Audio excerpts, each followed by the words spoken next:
טוב, בסייעתא דשמיא, בשם השם נעשה ונצליח, ובעזרת הבורא יתברך, המלך מלכי המלכים הקדוש ברוך הוא, יהי רצון שנזכה ללמוד וללמד, לשמור ולעשות ולקיים את תורתו ותורת אמת, לשם שמיים, כי דרכי אבותינו ונביאינו על הקדוש עמהם השלום. עם כל הכוונות האורות של חכמינו, זיכרונם לברכה, ברוך אתה ה' לבני חוקיך, וברשותו נתחיל. Donc, ce cours est dédié à l'élévation de l'âme et l'unishmat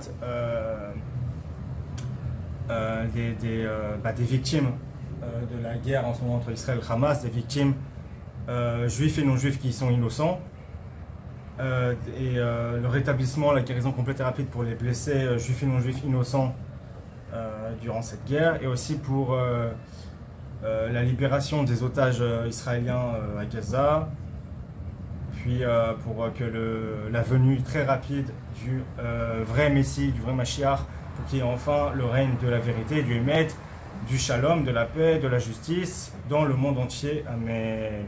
Donc, là, on va faire une petite page de Gemara, donc de Talmud, pour susciter la miséricorde divine et que ça donne du mérite à Am Israël. Donc, c'est traité Kiddushin, chapitre 2, première Mishnah du chapitre 2, page 41a. Normalement, qui est présent?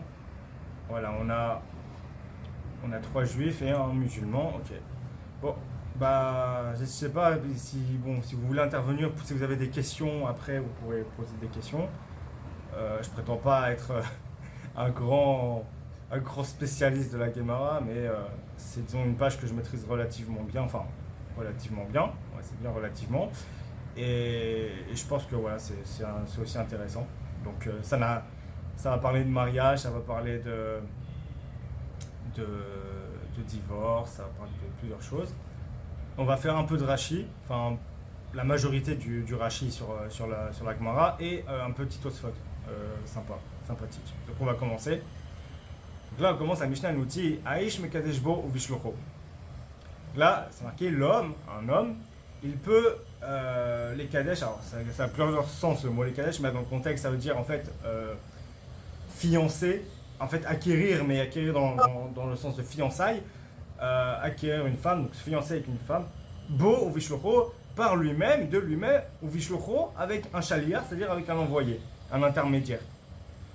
Aïcha, la Mishnah elle continue, la femme, elle se fait acquérir, elle se fait fiancer elle-même ou par un envoyé à l'intermédiaire. C'est-à-dire quoi? C'est-à-dire que la femme, elle reçoit la demande entre guillemets, de fiançailles, la demande de mariage si je puis dire, mais elle reçoit la demande de la part de l'homme. Maintenant, soit elle-même, elle reçoit elle-même, c'est-à-dire par exemple la personne vient avec une bague, il lui dit avec 2 témoins, voilà, avec la phrase d'arrête mes coups d'échelle, la phrase pour acquérir, pour se fiancer, pour faire des kiddushin. Et soit c'est elle-même qui reçoit cette demande-là, soit elle dit ah là je suis malade, bon bah toi t'es ma soeur, toi t'es ma copine, bon bah va à ma place réceptionner la demande en mon nom. La Mishnah elle continue. Aish mekadesh et bito kshinara bo vishlocho. L'homme, donc un père en l'occurrence là, peut faire marier, faire épouser, faire fiancer sa fille quand elle est adolescente, Nehara, bo vishlocho, pareil, de lui-même ou par un intermédiaire ou un envoyé. On va parler après de ce que ça veut dire Nehara. Nehara, en vrai, c'est entre 12 ans et 12 ans et demi. Une fille qui est Nehara. Après qu'elle soit Nehara, elle est Gedola.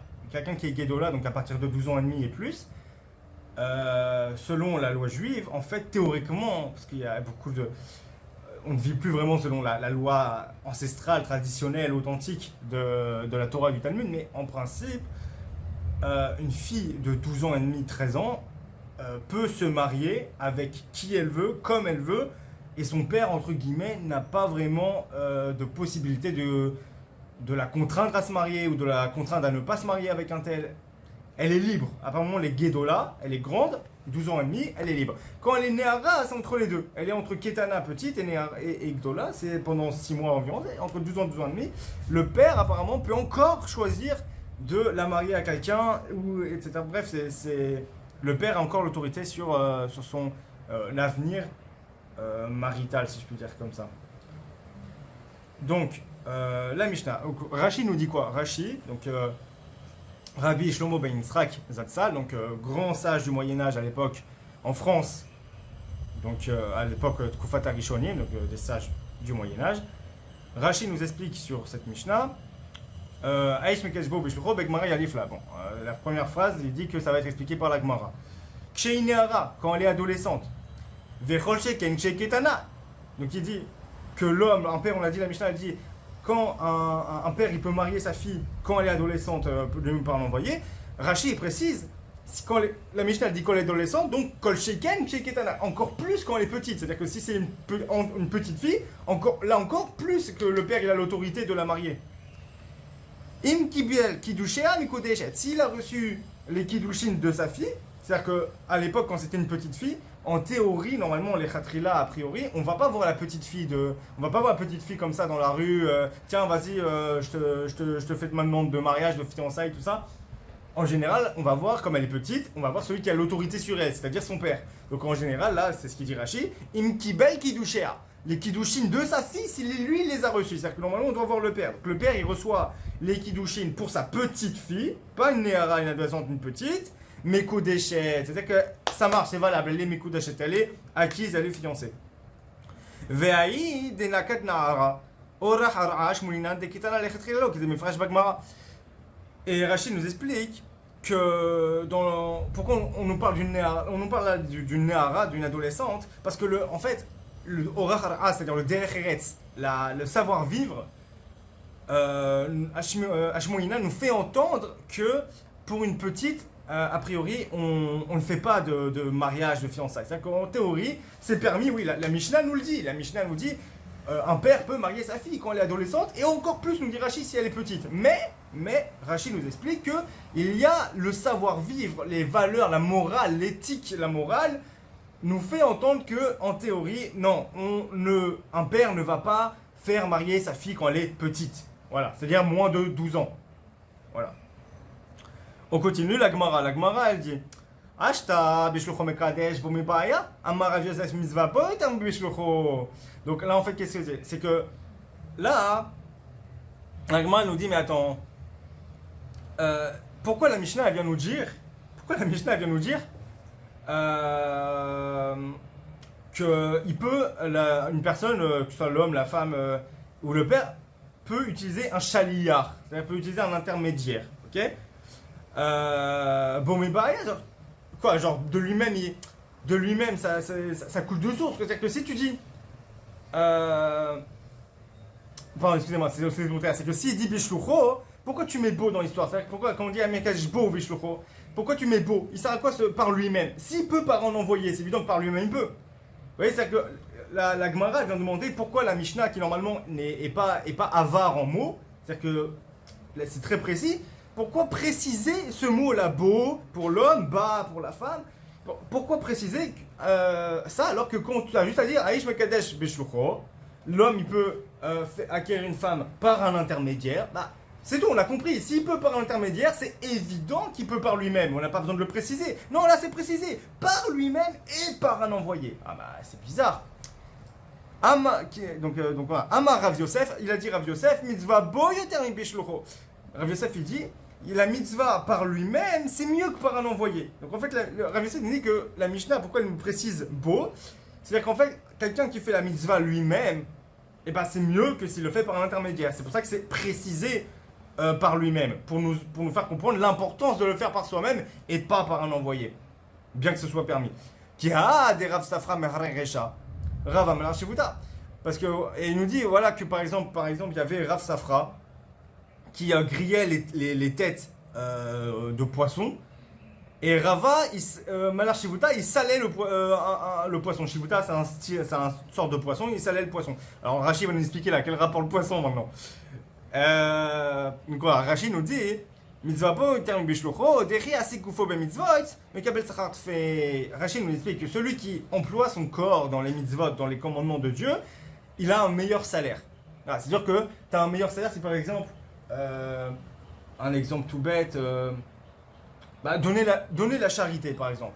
Donner la charité, donner de la tzedaka à des gens, t'as un meilleur salaire. Si toi, tu te lèves et tu vas marcher tu marches dans la rue, tu marches vers le pauvre, tu marches et tu donnes avec ta main de l'argent pour la charité, tu as un meilleur salaire que si tu restes assis chez toi et que tu dis à un intermédiaire, tiens, va donner un tel pour moi. Alors t'as aussi, c'est une mitzvah, tu fais la mitzvah, c'est toi qui as voulu le faire. Donc t'as un salaire, mais t'as un meilleur salaire, c'est toi qui t'emploie à la mitzvah. Donc Rachid nous explique, il grille les têtes. L'irvot Shabbat, en fait ça, Shivuta Dag. Donc en Shivuta c'est un poisson comme j'ai dit. Mais l'irvot Shabbat, c'est-à-dire que c'est ça en fait, qu'est-ce qu'il nous dit ici dans la Gemara, c'est qu'il y avait Rav Safra et Rava qui à l'approche du Shabbat, donc le vendredi matin, vendredi après-midi, enfin vendredi, l'Irvot Shabbat, pour les préparatifs de Shabbat qui va rentrer, ils faisaient une mitzvah, l'Irvot Shabbat, pour le Shabbat, en l'honneur du Shabbat, un petit effort de cuisine. Ils grillaient les têtes de poisson, l'autre il salait le poisson, parce qu'en général c'est la femme qui prépare Shabbat.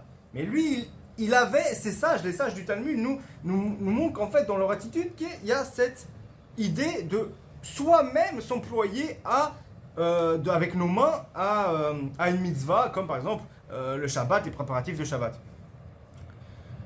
Alors là, la Gemara nous dit, Ika de Amre, il y en a qui disent, Be'ai sur un amidba.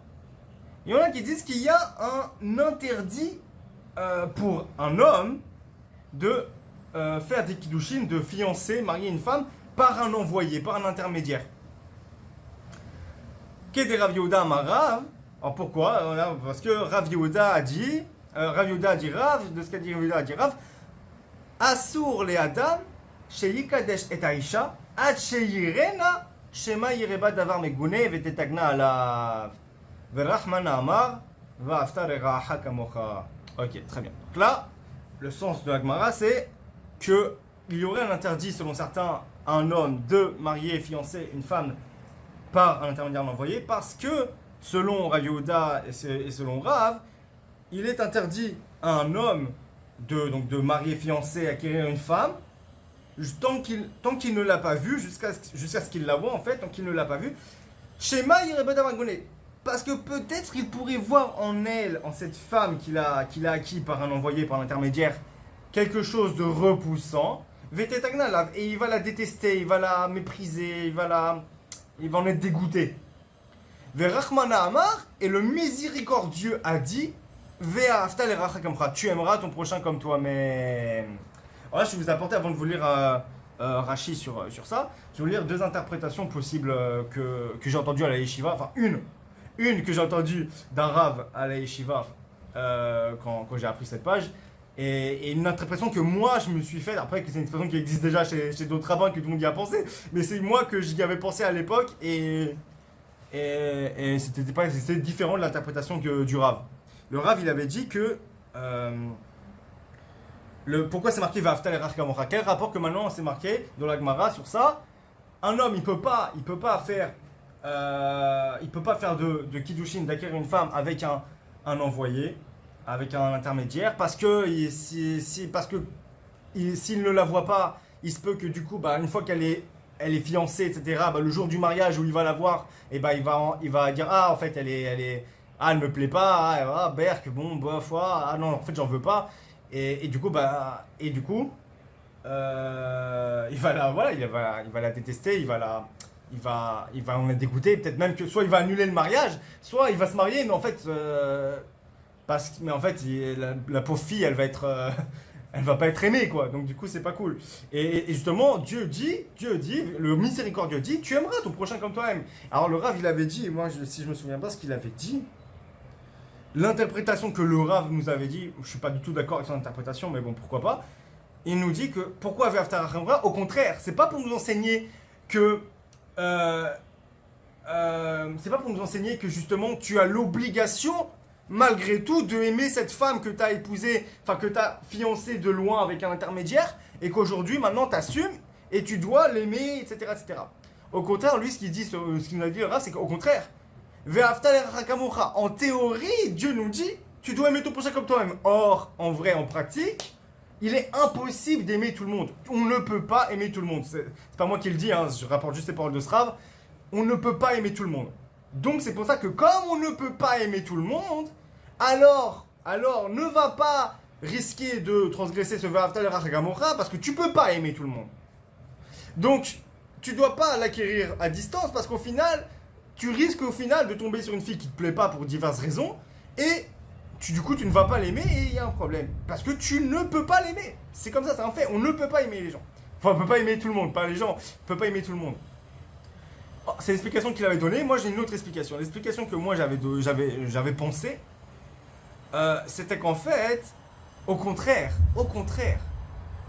les khatrila, a priori, tu ne vas pas, risquer tu vas pas te risquer à acquérir, fiancer, demander en mariage entre guillemets une femme à distance, c'est-à-dire en envoyant un intermédiaire alors que tu n'as pas vu cette femme. On t'a parlé de cette femme, on t'a dit oui c'est une femme bien, de bonne famille, vraiment, et elle a tel âge, etc. Elle est plus ou moins mince, voilà, comme t'aimes, on m'a dit que t'aimais bien les filles minces, voilà, elle est plus ou moins mince. Ok, mais tu l'as jamais vue. Ça se trouve, elle a un bras de travers, elle louche, elle a du strabisme, elle a un nez de côté, les dents en avant. Tu sais pas, ça on t'a pas dit. Tout ce qu'on t'a dit que c'était une fille bien, qu'elle était mince et qu'elle avait tel âge. Ah ok, bon vas-y, alors va, écoute, moi je suis occupé, moi je travaille, moi je suis dans l'étude, etc. C'est un peu loin, écoute, tu sais quoi, va la voir et va lui faire la demande pour moi. Et ben ça, oui, ne fais pas ça parce qu'au final, si il s'avère qu'elle accepte, la fille, elle est toute heureuse, elle accepte, et qu'au final, le jour du mariage ou le jour J, etc., bah hop, il s'avère que quoi, tu vas annuler le mariage, le jour du mariage, tu annules le mariage. Ou que tu vas te marier avec elle mais qu'au final tu vas en fait la mépriser et parce que tu vas tu vas pas supporter de la voir en fait parce que pour toi elle est pas belle alors du coup tu vas la maltraiter, être désagréable et méchant. Et ben en fait justement tu as l'obligation de l'aimer et tu te dois malgré tout de l'aimer. C'est pour ça que Dieu dit Ve'afta l'eracha kamocha, en fait c'est les là par amour pour cette fille, de cette Bat Israël que tu ne connais pas, on t'a parlé d'elle, mais tu dois aimer, tu as l'obligation d'aimer tout le monde. C'est ça la différence entre le rabbin et ce que moi je dis, c'est que Ve'afta l'eracha kamocha, c'est que tu as l'obligation de base d'aimer tout le monde. On va pas parler des non-juifs parce que c'est pas dans le contexte du cours, mais là en l'occurrence des juifs. Des bnot Israël, des filles d'Israël. Tu as l'obligation d'aimer tout homme et femme d'Israël. Donc, mais je ne le connais pas, tu dois l'aimer. Dieu te dit, tu aimeras ton prochain. Donc, si tu aimes ton prochain, c'est quoi aimer son prochain? On a une explication que, il me semble que c'est Hillel Lazaken qui disait ça, qui disait que c'est quoi en fait, tu aimeras ton prochain, c'est ce qui est détestable pour toi, ne le fais pas à autrui. C'est l'ancêtre de l'adage ne fais pas aux autres ce que tu n'aimerais pas qu'on te fasse. Ça vient des juifs, voilà. S'il y a un non-juif qui dit tiens, ça vient d'où cette histoire, bah, ça vient des juifs. Mais non, mais peu importe. En tout cas, ce qui est détestable pour toi, ne le fais pas à autrui. Et donc, de la même façon, toi-même, tu n'aurais pas aimé qu'on te donne de faux espoirs pour au final te foutre une traha devant tout le monde, devant tous les invités, qu'en fait, voilà quoi, c'est pas cool, c'est pas cool. Alors, la même façon que tu ne voudrais pas que ça t'arrive, toi ne prends pas le risque. Toi, par le commandement de Ve'afta l'eracha kamocha, Dieu aimera ton prochain comme toi-même, tu as l'obligation d'aimer cette Bat Israël, cette fille d'Israël, cette juive. Tu ne vas pas risquer de transgresser ce commandement parce que ah ouais non mais j'ai la flemme, je travaille ou je suis occupé donc je lui fais pas. Non, tu vas la voir comme il faut, tu vois si elle te plaît, que ce soit physiquement, intérieurement comme il faut, des rencontres approuvées et contrôlé par les règles de la loi juive, tu fais ce qu'on appelle des shidduchim, tu fais ça comme il faut dans les règles de l'art, et après tu décides pas en freestyle comme ça, parce que non, tu as l'obligation d'aimer cette fille, donc de respecter cette fille, et de ne pas lui faire ce que toi t'aurais pas aimé qu'on te fasse. Voilà. Telle est mon interprétation. Rashi nous dit, bien c'est mon ami Ika. Donc là, sur le fait qu'on dit, il y en a qui disent qu'il y a un interdit pour l'homme d'en faire des kiddushin, de fiancer une fille par un envoyé, par intermédiaire. Rashi nous dit, donc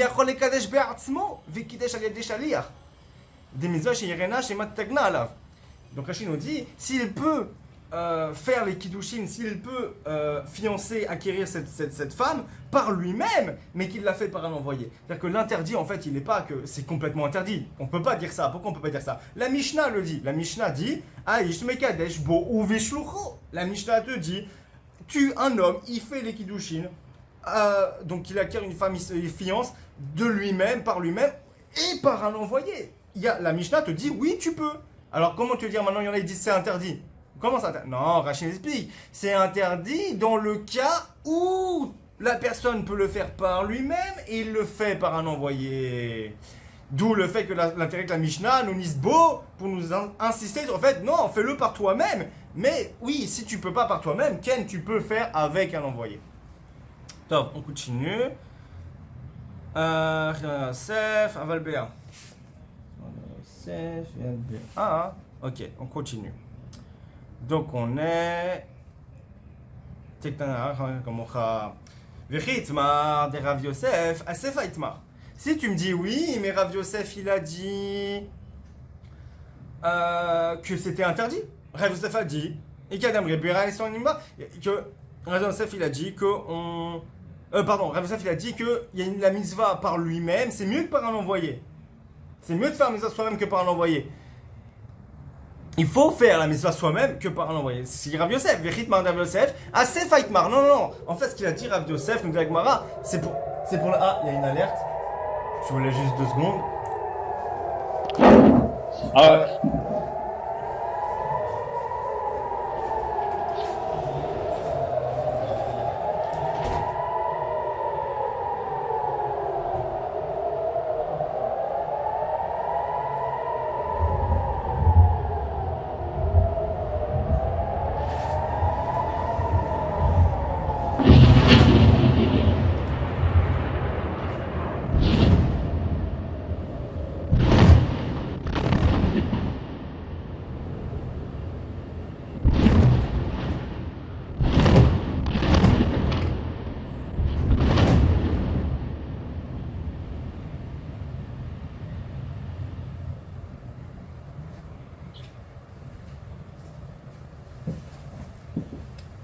Oui, heureux, je suis toujours vivant, je ne suis pas mort. Je ne sais pas si vous avez entendu la sirène et les tirs de missiles qui ont été interceptés par l'homme de fer.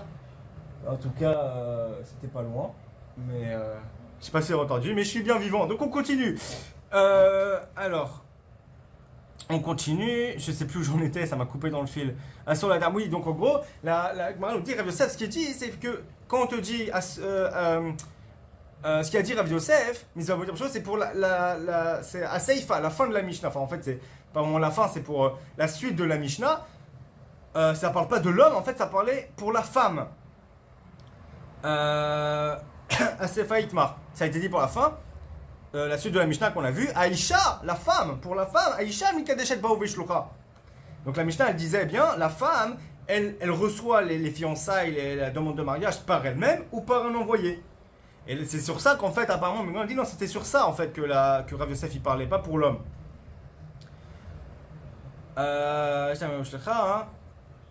Ok, Ashta, donc là c'est pareil, c'est la même réflexion. Ashta, Bishlucha Mekadesha, Bamibaya, Amar Rav Yosef Nizva Ba, Yotam Bishlucha, Kihad et Rav Safra Marekesha, Malashruta. Donc là on répète la même chose, on te dit, ah, mais attends, mais pourquoi dans la Mishnah on te précise bas pour la femme, comme on avait dit avant pour beau, pour l'homme, par lui-même? Pourquoi là on dit par elle-même? Ça sert à rien. Si tu dis que la femme elle peut se faire acquérir, se faire fiancer par un envoyé, par une intermédiaire, bah c'est évident que par elle-même elle peut. Ça sert à quoi de préciser? Pareil, on répète la même chose, parce que pour nous apprendre que mitzvah ba yotam bishlucha, une mitzvah qu'elle ferait par elle-même, c'est mieux que par une intermédiaire. Et de la même façon, comme on voit Rav Safra qui préparait les revots de Shabbat, il faisait griller les têtes de poisson, et Rava qui les revots de Shabbat pour l'honneur du Shabbat, il salait le poisson. Mais là, on continue. La Gemara nous dit Aval Béa, il sera l'aidba. Mais dans le cas de la femme, il n'y a pas d'interdit du tout qu'elle le fasse par un envoyé, par un intermédiaire, a priori. Ke de Resh Lakish d'Amar Resh Lakish, Tav le Metav Tandoum, il est Metav Armalou. Comme a dit Resh Lakish, textuellement ça veut rien dire, mais je vais le dire textuellement. il est bon de s'asseoir deux corps que s'asseoir veuve délaissée. Voilà, ça veut rien dire. Rachi va nous expliquer. Du coup, on va voir Rachi. Rachi nous dit Aval Béa. Donc, concernant la femme, Afalpi chez Laura Tahu. Leika Isura Lomar chez Matira Bodavar Megune. Bien qu'il. Afalpi, bien que elle ne l'ait pas vu, bien que la femme, du coup, si elle le fait par un intermédiaire, elle voit pas l'homme, elle sait pas avec qui elle va se marier. On lui dit, écoute, il y a un homme là-bas, il y a un homme, un tel, avec plus ou moins de détails, peu importe, un tel, veut te faire une demande à mariage, voilà, il va venir à telle heure là-bas et tout. Elle dit, ah ouais, non, mais moi je dois m'occuper de mon petit frère, de ma petite soeur, ah, je suis occupé, je peux pas y aller. Bon, écoute, toi, va à ma place. Voilà. Elle sait pas à quoi ressemble le mec. Nous dit Rachi, Avalpi chez Laura, ou bien qu'elle ne l'ait pas vu, Leika Isura Lomar, chez Matira Bodavar Megune. Rachi nous prévient, on dit attention, mais bien qu'elle ne l'ait pas vu, il n'est pas interdit de dire, attends, mais peut-être qu'elle va aussi le trouver dégueu, quoi. Peut-être qu'elle va le trouver dégueulasse, le mec. Plein de pustules, un nez de travers, les dents en avant. Non, mais je veux dire, peut-être qu'elle aussi, elle va être dégoûtée de ce mec. C'est quoi c'est pas interdit de dire aussi que la femme, elle peut être dégoûtée. Mais, pourquoi ce n'est pas interdit pour une femme? On a dit qu'elle dit Resh Lakish. Parce que Resh Lakish, il a dit. Qu'est-ce qu'il a dit Resh Lakish? C'est marqué ici dans Rachi. Dama Resh Lakish, tav le metam tandu. Donc, ce que je vous ai traduit textuellement, nous dit Rachi, Machal ou שאנשים אומרות על בעל כל דהו שהוא טוב לשבת עם שני גופים משבט אלמנה. Tan gouf dou shnaim. Donc tan ça veut dire corps et dou c'est deux quoi. Donc dou deux c'est de l'araméen, ça vient des deux. Tan ça veut dire corps. Et en fait qu'est-ce que ça veut dire qu'est-ce qu'on dit Rachi? En fait le machal c'est que en général, il est dit, en tout cas c'est pour les fans de l'époque aujourd'hui, c'est vrai que c'est pas trop valable, mais malheureusement, mais c'est plus comme avant. Mais en général, nous dit Rachi sur la Gemara, les femmes disent, bah finalement, je préfère être mal accompagné qu'être seul. Comme on dit, nous, il vaut mieux être seul que mal accompagné. Mais en fait, lui dit non, à Skip, les femmes, en tout cas il y a 1000 ans, il y a 800 ans, elles avaient tendance à dire, bah moi je préfère être marié, avoir un homme qui s'occupe de moi, qui gère tout, voilà, vaut mieux pour moi être marié, même un mec qui est pas trop beau ou qui est pas très intelligent, mais au moins qui tient ses responsabilités, voilà, il m'habille, il me nourrit, il me loge. Je préfère être marié plutôt que délaissé, veuve, toute seule, une femme, une vieille fille quoi en fait. Voilà. Les femmes ont tendance à dire, vaut mieux, à l'époque, il y a 800 ans, elles ont tendance à dire, bon, peu importe à qui je me marie, le plus important que je sois marié et casé, voilà. Voilà. Jusque-là, j'espère que tout va bien. Juste dites-moi si vous avez tout compris. Jusque-là, il y a des messages.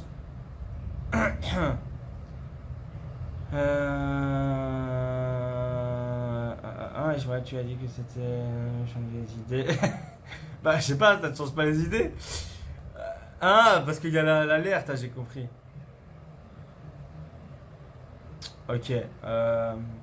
Juste. Ouais, ok. C'est pas grave. Ok, la question et après les questions. Je regarde juste si tout le monde a compris, si tout le monde suit. Donc, on continue.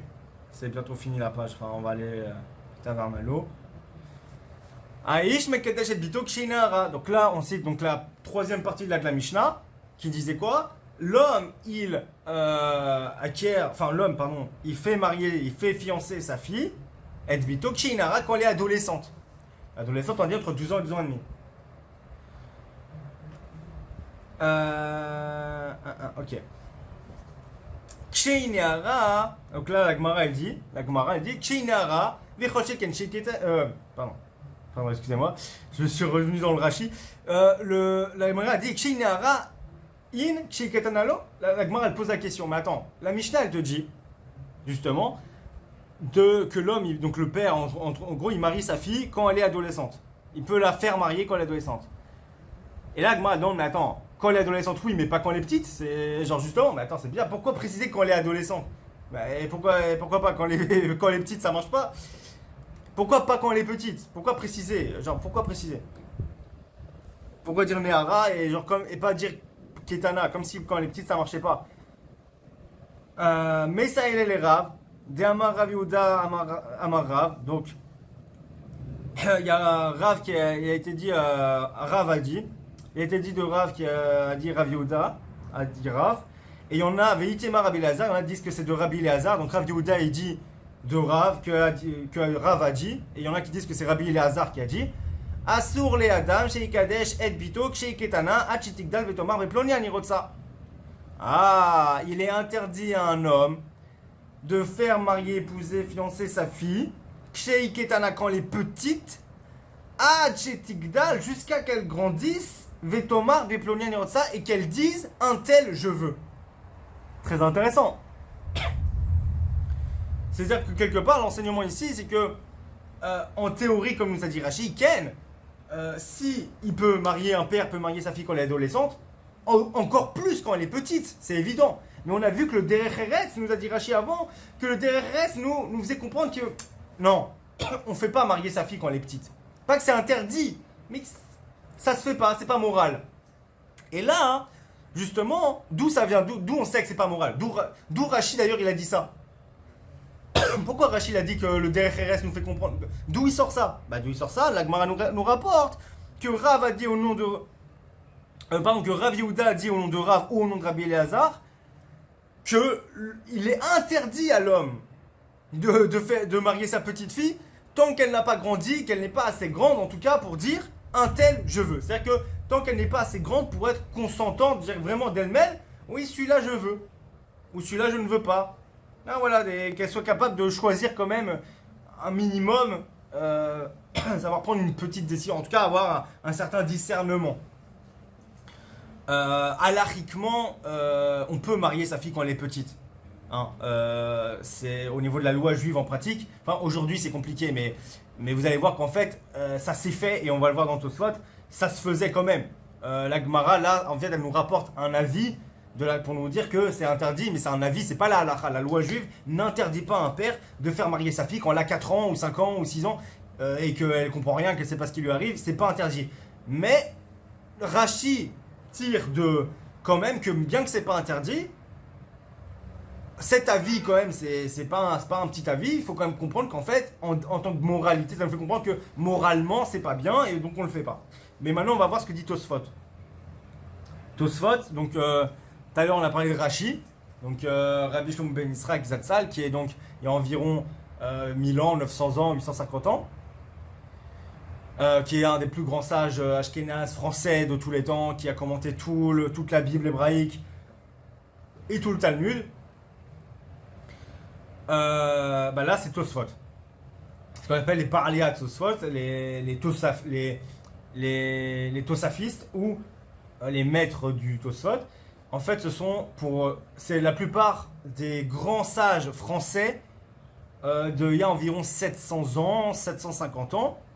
Et la plupart qui sont rapportés dans Tosfot et qui ont une voix plus, on va dire plus, comment dire, plus, qui ont du poids, c'est vraiment ceux qu'on rapporte le plus, ce sont les petits-fils de Rashi. Voilà, donc tout ça aussi c'est en France, voilà.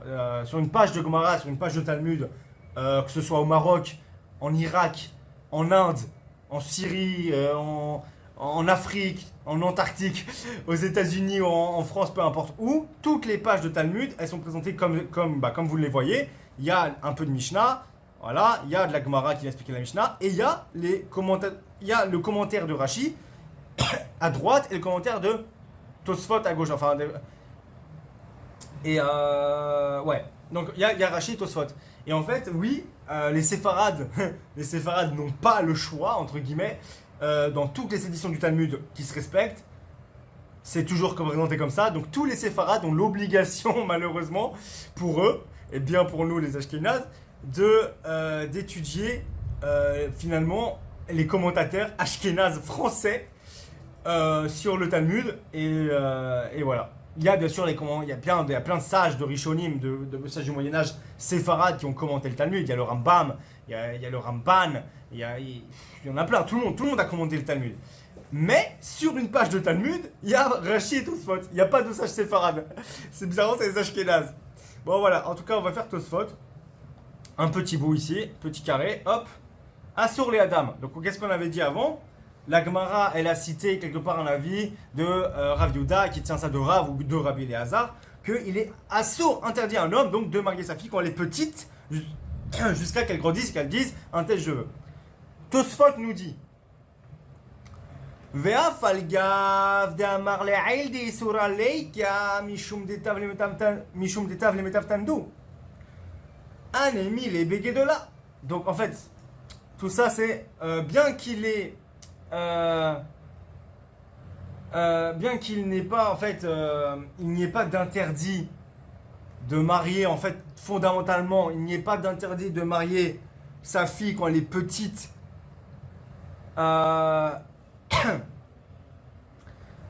Enfin, bien qu'il n'y ait pas interdit pardon, de marier sa fille, de faire marier, d'avoir l'autorité de marier sa fille, à cause du principe de Resh Lakish qu'une femme de toute façon, peu importe avec qui tu la maries, on avait vu ça avant.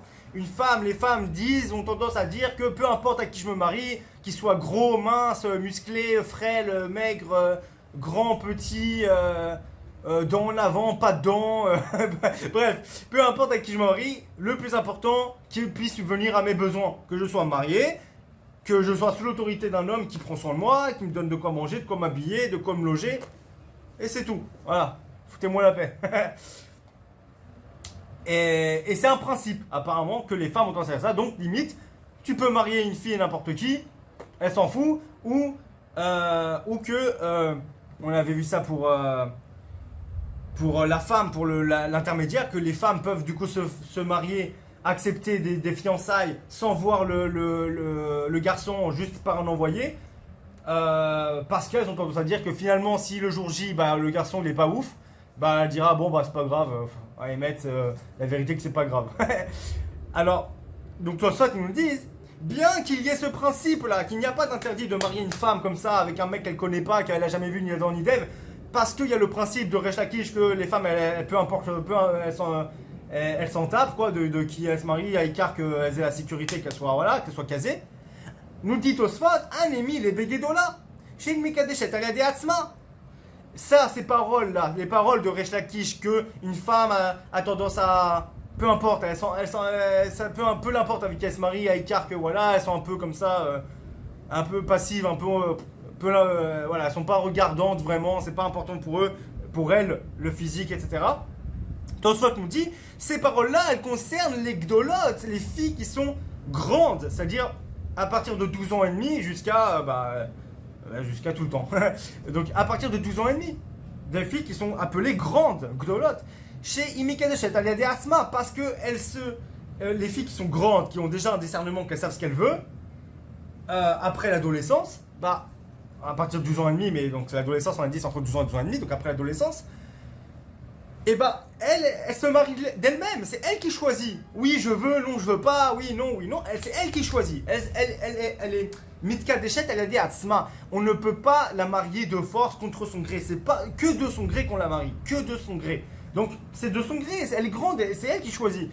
Donc, Dekeivan Shenitratset, nous dit Tosfot, Dekeivan Shenitratset, du coup, lesquels les Mechash, chez Matazor, comme du coup, du fait qu'elle était consentante de se marier, les grandes filles, à partir de 12 ans et demi, quand elles se marient, elles sont forcément consentantes. Donc, comme elle est consentante, on n'a pas de crainte qu'elle va regretter finalement, il est moche, il est gros, il est grand, il est petit, il a pas de dents, il a une haleine de chacal. Bon bah je me casse finalement, c'est nul, c'est quoi ce bordel? Pardon, excusez-moi le terme, c'est pas joli, que Dieu me pardonne.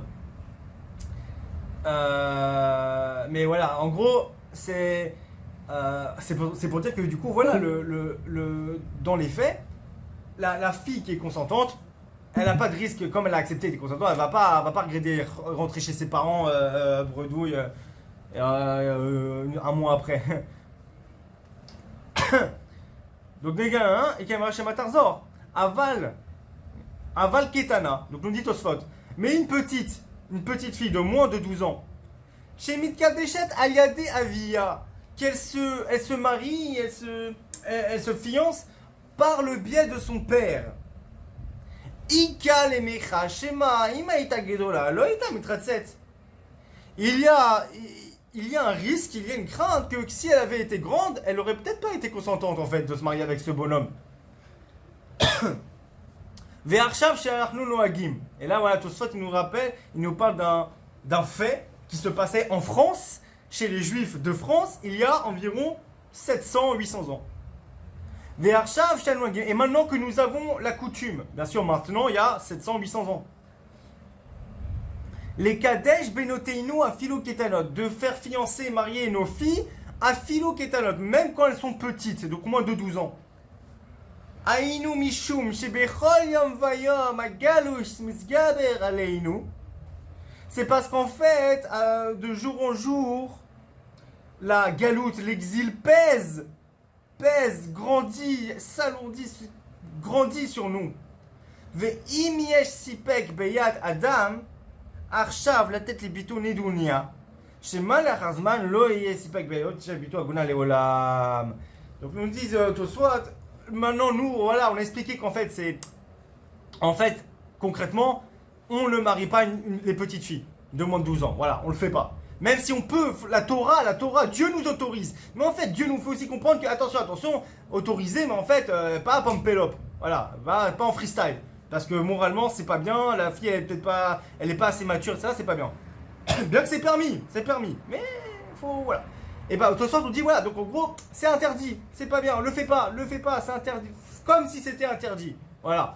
Mais en fait, ils disent, mais nous, maintenant que nous, en France, il y a 700 ans qu'on avait la coutume de marier nos petites filles, en fait, c'est pas parce que en freestyle, c'est parce qu'en fait, l'exil pèse sur nous. Les chrétiens en France, ils nous font la hagra, on souffre des chrétiens en France, on est oppressé, on est opprimé, et on n'a pas de quoi nourrir nos enfants, subvenir aux besoins de nos filles. Et du coup, on essaye, si on peut les caser maintenant avec un homme, s'il y a un homme qui est prêt à se marier avec notre fille et la prendre en charge, et la nourrir, et la loger, et l'habiller convenablement, alors, vaut mieux la marier plutôt que de risquer qu'elle reste à la maison et que finalement elle va rester toute seule, désespérée, vieille fille, et qu'elle aura, et dans la pauvreté, nue, enfin bref, qu'elle sera, enfin voilà. Donc finalement, c'est à cause du contexte de l'exil qu'il s'était permis de marier les petites filles. En France, les sages de Tosfot nous le rapportent. On continue.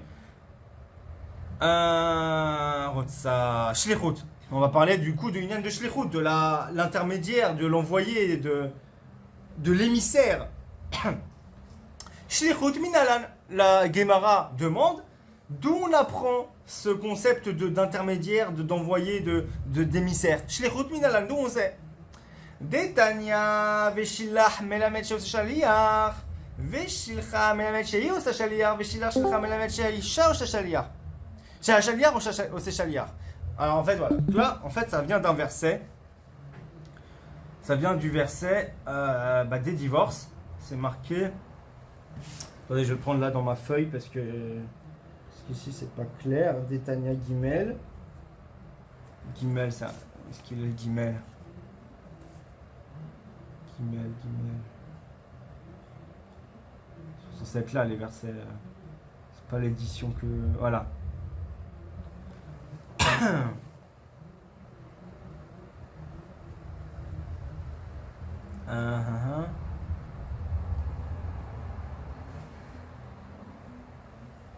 Veshilcha, voilà.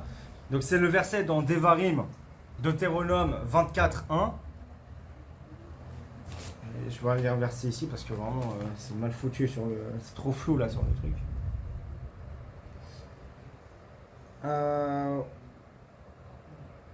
Voilà. Usnea Aish Acharon Vichatav la Sefer Kritut Venatan Beyada. Donc l'homme, il y a un homme, un mari, il a pris en grippe sa femme, il l'aime plus, il la déteste. Il lui a écrit un acte de divorce, il lui a donné dans sa main. Veshilcha mi beito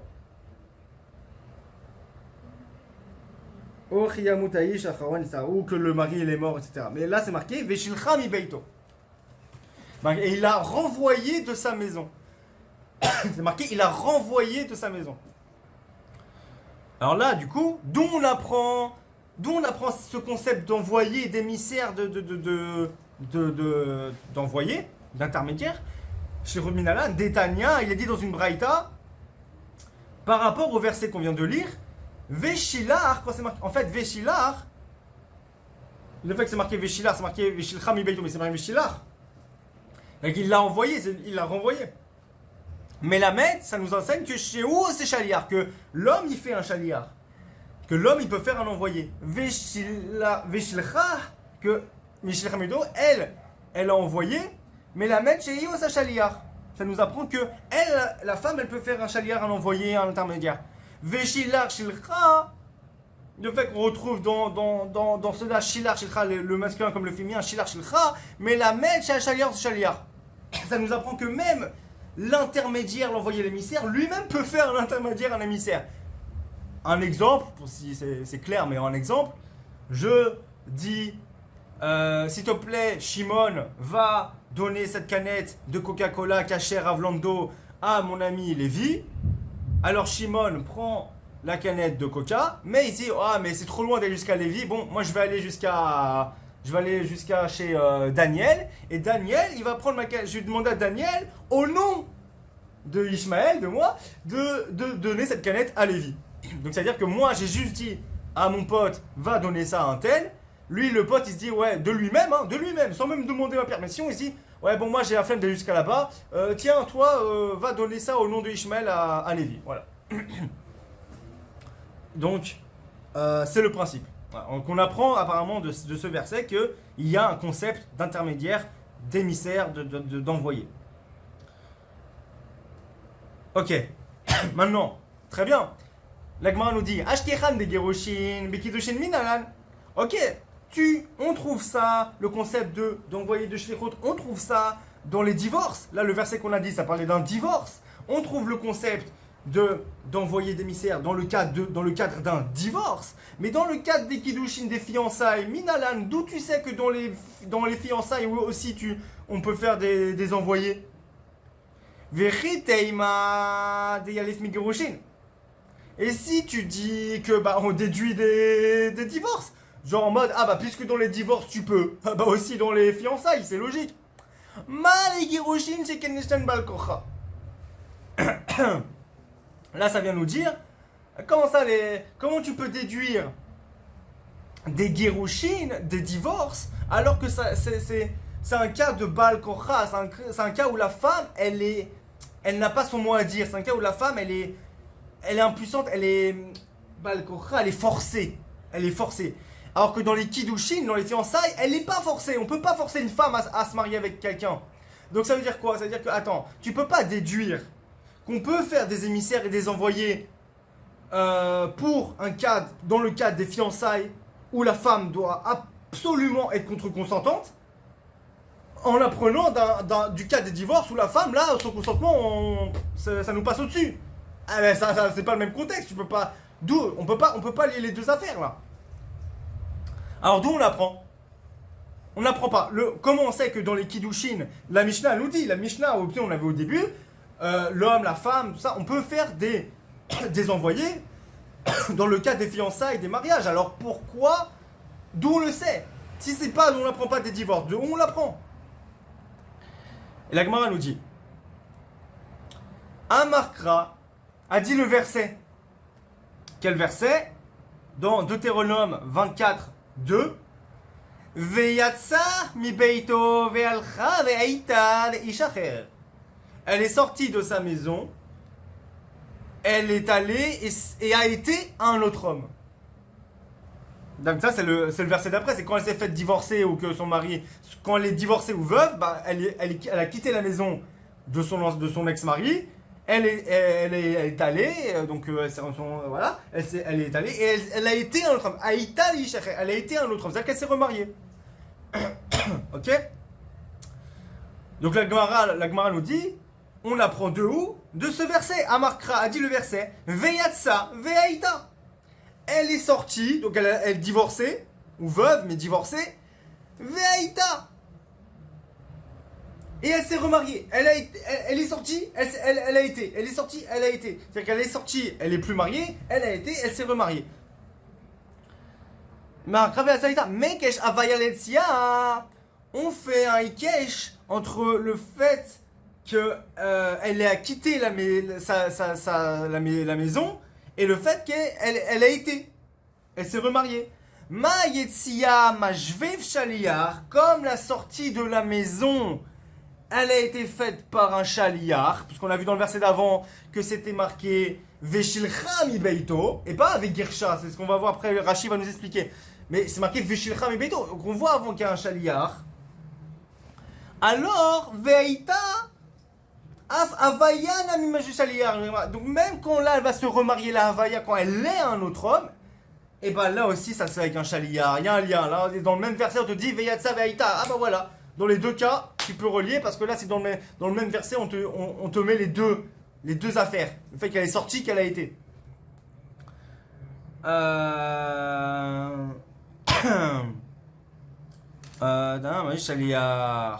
Ok, juste on va voir Rashi là, parce que là, ça commence à peser là. On a avancé. Veshilach, Rashi nous dit Veshilach, quand on a parlé avant, vous savez, de d'où on apprend le Yen de Shlichut, d'un verset, il y a une braïta qui dit Veshilach, Veshilcha, etc. Rashi nous dit Veshilach, Begirushin ketiv Veshilcha mi beito. Dans les Girushin, dans les divorces, c'était marqué dans le verset, on a vu Veshilcha mi beito. Omidelo kata Vegirsha, et comme ça n'a pas été écrit Vegirsha, il l'a divorcé. C'est pas marqué il l'a divorcé. C'est marqué il l'a renvoyé, il l'a envoyé, il l'a renvoyé. Veshilcha. C'est pas marqué Vegirsha, c'est marqué Veshilcha. Ça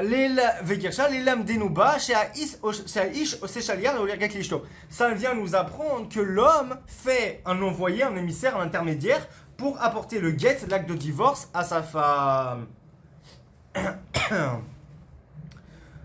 Rashi continue, mais la matière de là on apprend que la femme elle fait un shaliar, que la femme elle fait un intermédiaire, un envoyé. Les kabel geita karibé veshilcha lomapik et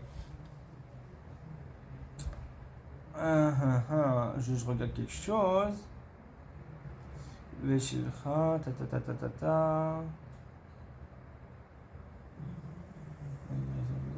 Ok.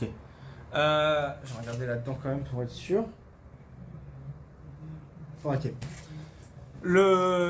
Donc là, Rachid nous explique, pour la femme, d'où on apprend que qu'elle a été, donc qu'elle peut faire un envoyé, etc.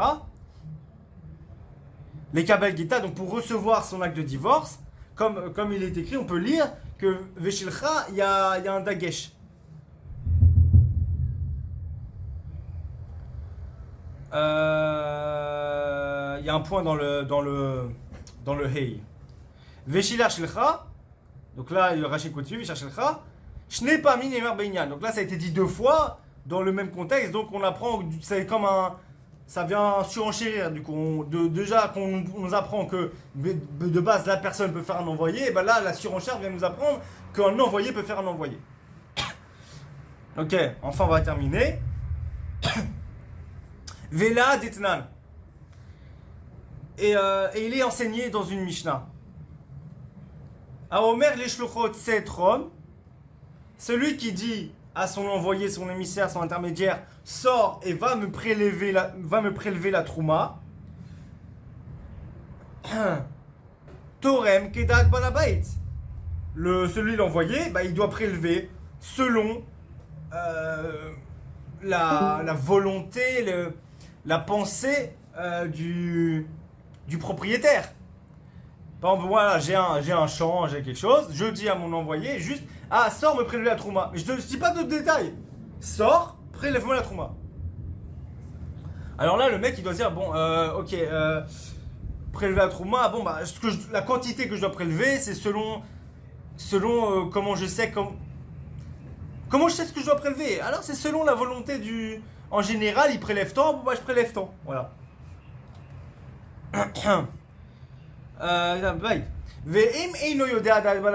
Et si l'émissaire il ne sait pas c'est quoi la volonté du propriétaire, ah mais moi je sais pas moi du tout ce qui a l'habitude de prélever, moi comment je sais? Torem Benonit Echad Michamishim. Il prélève la moyenne qui est de 1/50.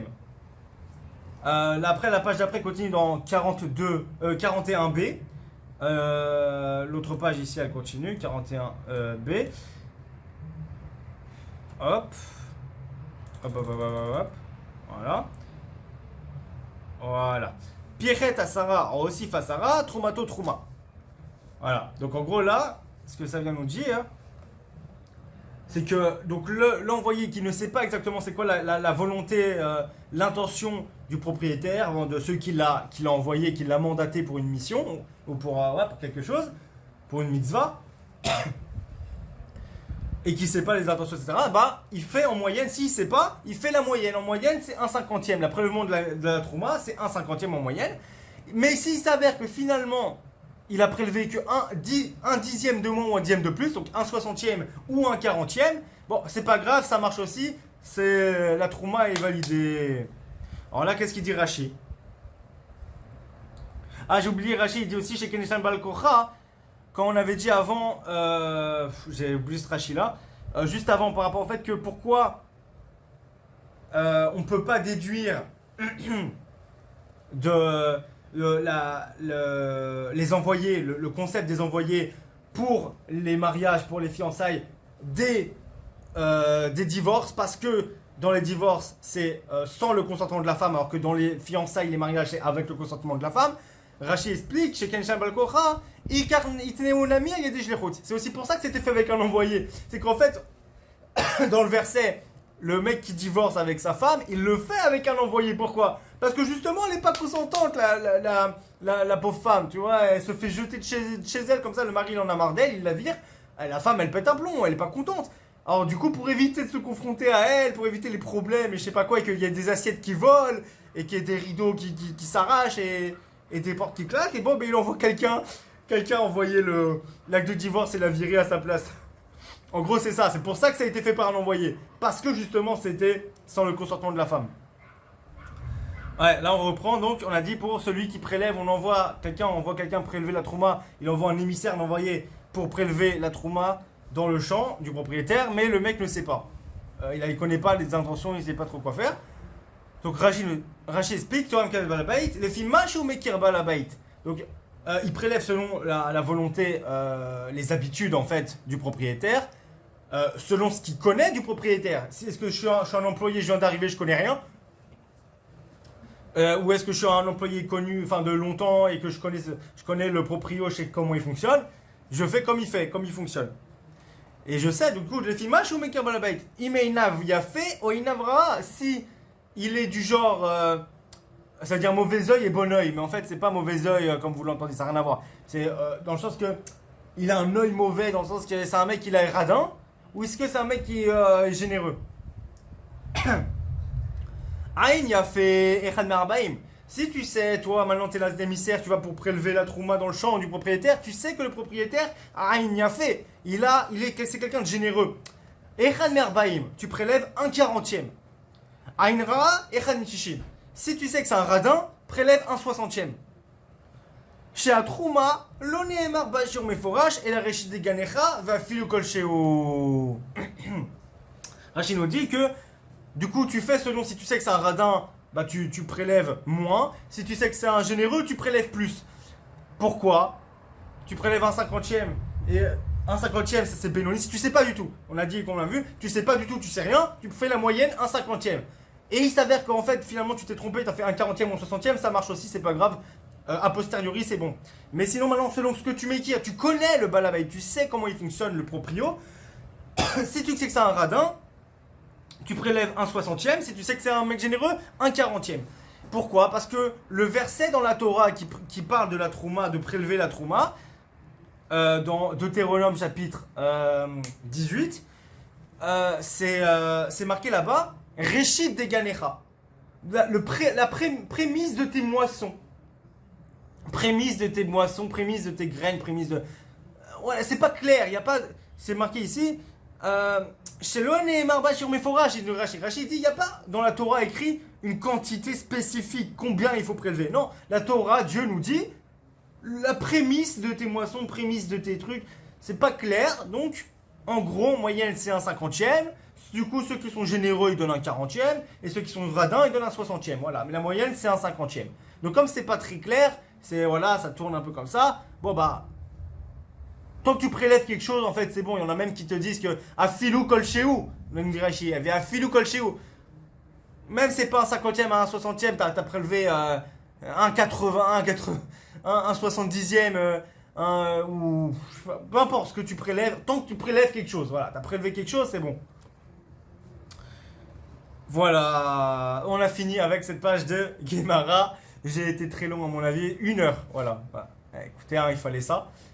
On a été interrompu par l'alerte et les bombes, etc. Mais bon, ça marche aussi, c'est pas grave. Hein. C'est pas grave. C'était pas très long de toute façon. C'est moi qui ai été très long. Donc voilà, donc j'espère que ça vous a plu, que ça vous a intéressé, que j'ai pas été trop long, trop vague et que j'ai pas été trop long et trop vague. Si vous avez des questions, j'espère que vous me les avez posées. Je sais pas si je continue à filmer pour les questions, je pense que non, je vais vous répondre maintenant hors caméra. Donc voilà, que tout ce cours de Torah, de Talmud, nous donne du mérite, apporte la miséricorde de Dieu sur le peuple d'Israël, que pour l'élévation de l'âme de toutes les victimes innocentes, juifs comme non juifs, en Israël, la guérison complète et rapide de juifs comme non juifs et innocents en Israël, puis aussi pour le bien des otages israéliens à Gaza et qui rentrent vite chez eux en sains et saufs, et que vienne le Mashiach, le Messie, très vite pour apporter enfin la vérité, la justice et la paix dans le monde entier. Baruch Adonai Olam, Amen V'Amen.